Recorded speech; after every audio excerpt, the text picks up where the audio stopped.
Hi hello నమస్తే అందరికీ welcome to my channel ఘన స్టోరీస్ వరల్డ్. ఇక స్టోరీలోకి వెళ్ళిపోదాం. Romance killer episode 11. సుహా ఊరికి వెళ్ళిన విషయం భైరవ్ విశ్వాకి చెప్పాలి అని ఎంత ప్రయత్నించినా అతడి ఫోన్ కలవలేదు. ఇక చేసేది ఏమీ లేక అతడు వచ్చాకే చెప్పాలి అనుకున్నాడు భైరవ్. సుహా వాళ్ళ అమ్మమ్మ వాళ్ళతో ఊరికి వెళ్ళిపోయింది. తనకి అక్కడ ఏదీ నచ్చడం లేదు. తన మనసు ఒక దగ్గర ఉంటే తను ఒక దగ్గర ఉంది. సుహా వెళ్ళిన 2 రోజుల్లోనే పెళ్ళికి ముహూర్తాలు పెట్టేయడం, పెళ్లి కొడుకుని పెళ్లి కూతుర్ని చేయడం, పెళ్ళికి ముందే జరిగే అన్ని కార్యక్రమాలు అన్నీ వెంటనే జరిగిపోయాయి. ఏ ఒక్క పనిని కూడా సుహా మనస్ఫూర్తిగా చేయలేదు. ఏదో చేయాలి అంటే చేయాలి అన్నట్టు చేస్తుంది. కనీసం ఎవరితో ఒక్క మాట కూడా మాట్లాడడం లేదు. అక్కడికి వెళ్ళాక కూడా సుహా విశ్వ నెంబర్కి కాల్ చేసింది. కానీ అతడి నెంబర్ కలవలేదు. పెళ్ళికొడుకు మాత్రం ఏదో కోతికి కొబ్బరి చిప్ప దొరికినంత ఆనందంగా ఎప్పుడూ సుహా వెంట పడుతూనే ఉన్నాడు. ఏదో ఒకటి మాట్లాడాలి అని ట్రై చేస్తూ ఆమెతో. కానీ చాలా వరకు ఇగ్నోర్ చేస్తూ వస్తుంది సుహా అతడిని. అన్నీ అయిపోయి పెళ్లి రోజు రానే వచ్చేసింది. ఒక పెద్ద ఫంక్షన్ హాల్లో గ్రాండ్గా పెళ్లి ఏర్పాట్లు అన్నీ పూర్తయ్యాయి. పెళ్లి కొడుకు పెళ్లి పందిరిలో పూజ చేస్తూ ఉన్నాడు. సుహాని చక్కగా క్రీమ్ అండ్ మెరూన్ కలర్ శారీలో పెళ్లి కూతురుగా చాలా అందంగా ముస్తాబ్ చేశారు. కానీ ఆమె మొహంలో ఆనందం ఏమాత్రం లేదు. పెళ్లి కూతుర్ని తీసుకురండి అన్న పంతులు గారు పిలుపుకి ఆ ముసలి అమ్మమ్మ ఇంకా అత్తయ్య సుహాని పెళ్లిపీటల మీదకి తీసుకొని వస్తూ ఉన్నారు. చాలా బాధగా వచ్చి పెళ్లి కొడుకు పక్కన కూర్చుంది సుహా. సుహా పీటల మీద కూర్చున్న నెక్స్ట్ మినిట్ విశ్వ స్టైల్గా ఫంక్షన్ హాల్లోకి ఎంటర్ అయ్యాడు. బ్లాక్ జీన్స్ అండ్ వైట్ షర్ట్లో, కళ్ళకి బ్లాక్ గ్లాసెస్తో. ఇక్కడ మా ఓడికి ఒక విజిల్ వేయండిరా పిల్లలు. అలా విశ్వబాబు స్టైల్గా స్లో మోషన్లో నడుచుకుంటూ వస్తుంటే అతడు వెనక గార్డ్స్ వస్తూ ఉన్నారు. సుహాని చూసిన విశ్వ ఒక అందమైన నవ్వు విసిరాడు తనకి. విశ్వాని చూసిన సుహాకి కూడా ఏదో తెలియని ఆనందం ఆమెను చుట్టుముట్టేసింది. విశ్వాని చూసిన తర్వాత ఆమె పెదాలపైన చిరునవ్వు విరిసింది.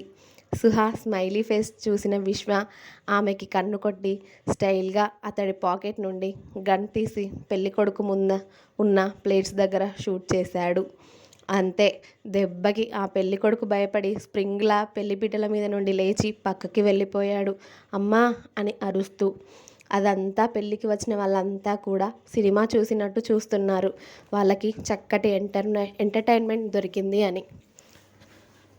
విశ్వ స్టైల్గా పందిరి దగ్గరికి వెళ్ళి ఆ ముసలి అమ్మమ్మ దగ్గర ఆగి, ఓయ్ ముసలి, ఏం ప్లాన్ చేసి మనవరాల్ని ఇక్కడికి తీసుకొచ్చావు అని అడిగాడు. అంతే, దెబ్బకి ఆ ముసలి గుటకలు మింగుతూ, ఎవరు నువ్వు, అసలు ఇక్కడికి ఎందుకు వచ్చావు అని కోపం చూపించింది విశ్వ పైన. చెప్పనా చూపించనా అని విశ్వ స్టైల్గా అతడి కళ్ళకి ఉన్న గ్లాసెస్ తీసి ఆ గన్నుని ముసలిదాని మొహం ముందు పెట్టాడు. దాంతో ఆ ముసలి భయపడి వద్దు అన్నట్టు తల అడ్డంగా ఊపింది. విశ్వ మిగిలి ఉన్న ఆ మావయ్య, అత్తయ్య ఇంకా పెళ్లి కొడుకు వైపు కూడా చూశాడు. మీరేమైనా మాట్లాడతారా అన్నట్టు. వాళ్ళు విశ్వ చేతిలో ఉన్న గన్నుని చూడగానే పిల్లిలా వణుకుతూ ఉన్నారు భయంగా. గుడ్, నేను వెళ్ళే వరకు అలానే ఓ మూలకు నిలబడండి అని ఆ గన్ చూపించాడు వాళ్ళకి. దెబ్బకి ఆ బ్యాచ్ అంతా ఓ మూలకి నక్కి జరిగేది చూస్తూ ఉన్నారు. వాళ్ళ పని అయిపోయాక విశ్వ సుహా దగ్గరికి వచ్చాడు. విశ్వాని చూసిన ఆ పంతులు కూడా బెదిరిపోయి అక్కడి నుండి పారిపోదామని చూశాడు. ఓయ్ పిలక, నువ్వెక్కడికి అన్నాడు విశ్వ బేస్ వాయిస్లో. పెళ్ళి ఆగిపోయింది కదా సార్, ఇక నేను కూడా వెళ్ళిపోతాను అన్నాడు ఆ పంతులు. పెళ్ళి ఆగిందని ఎవరు చెప్పారు నీకు? ఇప్పుడు ఆ ఎల్లో థ్రెడ్ తన మెడలో కడితే మా పెళ్ళి అయిపోయినట్టే కదా అని అడిగాడు విశ్వ. హా అవును సార్, అయిపోయినట్టే అని ఆ పిలక పంతులు పిలక ఊగేలా అతని తలని గిరగిరా తిప్పాడు. ఓకే గుడ్ అని సుహా విశ్వాని చూస్తూ ఉండగానే ఆ తాళిని చేతుల్లోకి తీసుకున్న విశ్వ సుహా మెడలో 3 ముళ్ళు వేసేశాడు. పంతులు గారు విశ్వ తాళి కట్టిన సమయాన్ని చూసి, చక్కనైన ముహూర్తంలో తాళి కట్టావు బాబు, మీరు నిండు నూరేళ్ళు కలిసే ఉంటారు ఇద్దరు అని ఆశీర్వదించాడు. అది నువ్వు చెప్పాల్సిన అవసరం లేదులే, నాకు తెలుసు అని ఓ సీరియస్ లుక్ ఒకటి పడేశాడు పంతులు గారికి. సుహా మెడలో 3 ముళ్ళు వేసేసి విశ్వ లేచి నిలబడి సుహాకి అతడి చేయి అందించాడు. సుహా ప్రేమగా విశ్వ కళ్ళల్లోకి చూస్తూనే అతడి చేయి అందుకొని అతని పక్కన నిలబడింది. ఏంటి సుహా, వీళ్ళు చెప్పిన మాటలు విని నువ్విక్కడి వరకు వచ్చావా అన్నాడు విశ్వ. హా అని తల ఆడించింది సుహా. నువ్వు మీ అమ్మ నాన్న మాట ఇచ్చేశారు అనేసరికి వెనక ముందు ఆలోచించకుండా వచ్చావు. కానీ మీ అమ్మా నాన్న వాళ్ళకి ఎలాంటి మాట ఇవ్వలేదు.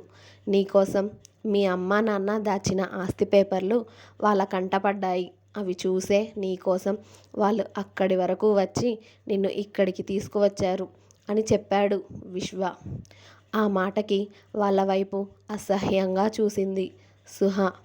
వాళ్ళ సంగతి గాడ్స్ చూసుకుంటారులే కానీ మనం వెళ్దామా అని అడిగాడు విశ్వ. హా వెళ్దాం అని అతడి చేయి గట్టిగా పట్టుకొని విశ్వతో కలిసి అడుగులు వేసింది సుహా. ఇద్దరూ వెళ్ళి కారులో కూర్చోగానే డ్రైవర్ కార్ స్టార్ట్ చేశాడు. అలాగే వీళ్ళ ముందు ఓ 2 కార్లు, వెనక ఓ 2 కార్లు అక్కడి నుండి బయలుదేరి ఎయిర్పోర్ట్ వరకు వెళ్ళి అక్కడి నుండి ముంబైకి వెళ్ళిపోయారు. ముంబైకి వెళ్ళాక వాళ్ళ ఇంటికి వెళ్తూ ఉన్నారు కారులో సుహా ఇంకా విశ్వ. సుహా విశ్వ చేయిని చుట్టుకొని అతడి భుజం పైన తలవాల్చి ఉంది. విశ్వ కూడా సుహా చేయిని హోల్డ్ చేసి, నీకు ఈ పెళ్ళి ఇష్టమే కదా సుహా అని అడిగాడు మెల్లిగా.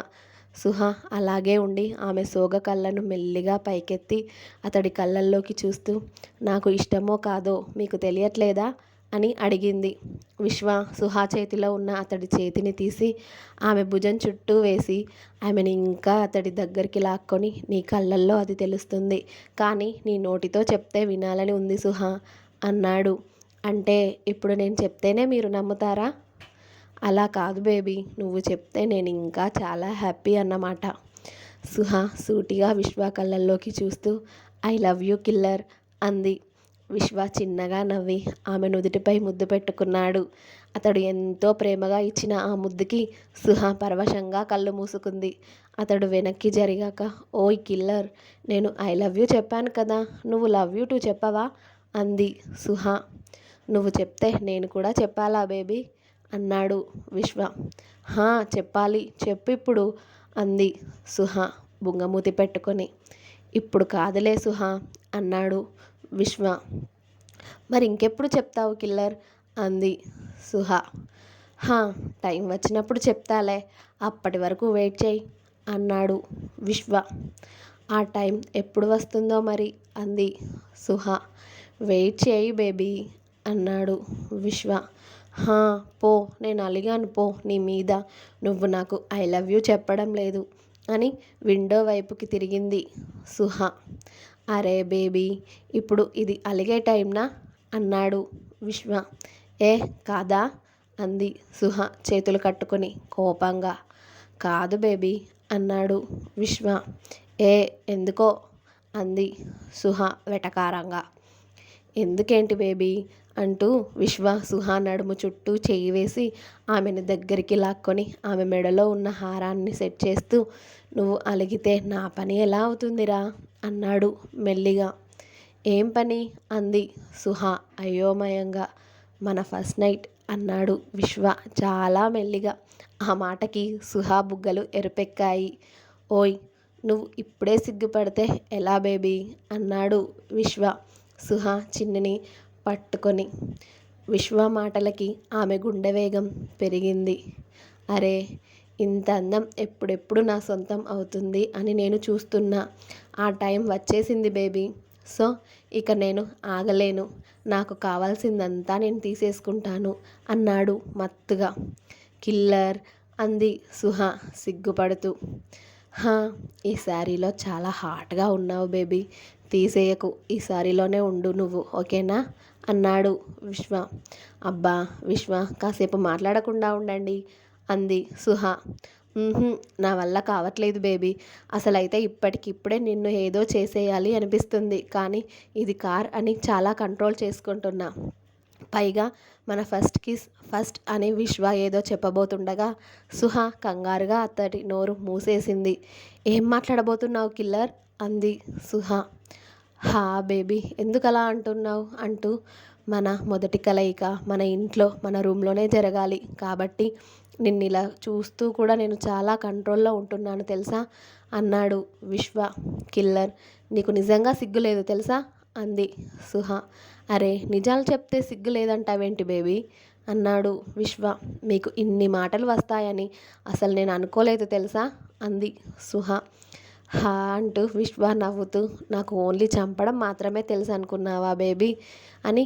ఇంత అందాన్ని చూశాక మాటలు రానివాడు కూడా కవిత్వాలు చెప్తాడు బేబీ అన్నాడు విశ్వ. వామ్మో, మీరు మామూలోళ్ళు కాదు విశ్వ అని అతడి ఎదపై తలవాల్చి ఆమె హ్యాపీగా నవ్వుకుంది. ఇంతలో విశ్వాకి కాల్ రావడంతో ఏదో సీరియస్గా మాట్లాడుతూ ఉన్నాడు. అదంతా సుహ ఏం పట్టించుకోలేదు. ఇంటికి వచ్చాక బేబీ అని పిలిచాడు విశ్వ. హా విశ్వ అంది సుహ.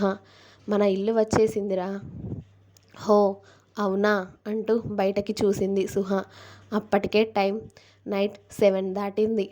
విశ్వ సుహ నుదిటిన పడుతున్న హెయిర్ని ఆమె చెవి వెనక్కి చేరుస్తూ, బేబీ నాకు కాస్త చిన్న పని ఉందిరా, అర్జెంటుగా నేను వెళ్ళి 1/2 అవర్లో వచ్చేస్తాను. నువ్వు ఇంట్లోకి వెళ్తావా అని చాలా కూల్గా అడిగాడు విశ్వ. ఓయ్ కిల్లర్, అదేంటి ఈ టైంలో ఎక్కడికి? పెళ్లి చేసుకొని వచ్చాము మనం. ఇలా నేను ఒక్కదాన్నే ఇంట్లోకి వెళ్తే బాగుండదు. ఇద్దరం కలిసే వెళ్దాం. నన్ను ఇంట్లో దిగబెట్టి నువ్వు బయటికి వెళ్ళి వచ్చేయి అంది సుహ. అలా అంటావా అన్నాడు విశ్వ. హా అని తల ఊపింది సుహ. ఓకే మేడం జీ, కమాన్ అని ముందుగా విశ్వ కారు దిగి సుహ కోసం అతడి చేయి అందించాడు. ఇద్దరు కారు దిగి ఇంట్లోకి నడిచారు. ఓయ్ కిల్లర్, ఇద్దరం ఒకేసారి కుడికాలు పెడదాం ఓకేనా అని చెప్పింది సుహ. హో ఓకే బేబీ, అలాగే అని సుహ చెప్పినట్టే చేశాడు విశ్వ. ఇంట్లో లేడీస్ లేరా విశ్వ అని అడిగింది సుహ. నో బేబీ, రేపు లేడీ మేడ్స్ని అపాయింట్ చేస్తాను ఓకేనా? ఏమనుకోకురా ప్లీజ్. 1/2 అవర్లో నేను వెనక్కి వచ్చేస్తాను అని సుహాని ఇంట్లో దిగబెట్టి విశ్వ స్పీడ్గా బయటికి వెళ్ళిపోయాడు. అబ్బా, మా ఆయన ఇప్పుడు మళ్ళీ ఎవరిని వేసేయడానికి వెళ్తున్నారో ఏంటో. మా పెళ్లి రోజు అయినా ఆయన ఎవరిని వేసేయకుండా ఉండేలా చూడు దేవుడా అనుకుంటూ విశ్వ చెప్పినట్టుగానే ఆ రూమ్కి వెళ్ళింది సుహ. ఇంకా ఉంది. నెక్స్ట్ ఎపిసోడ్ రేపు వస్తుంది. మీకు నా స్టోరీ నచ్చితే కనుక లైక్ చేసి షేర్ చేసి కామెంట్ చేయండి. అలాగే please subscribe my channel Gana stories world. Thank you.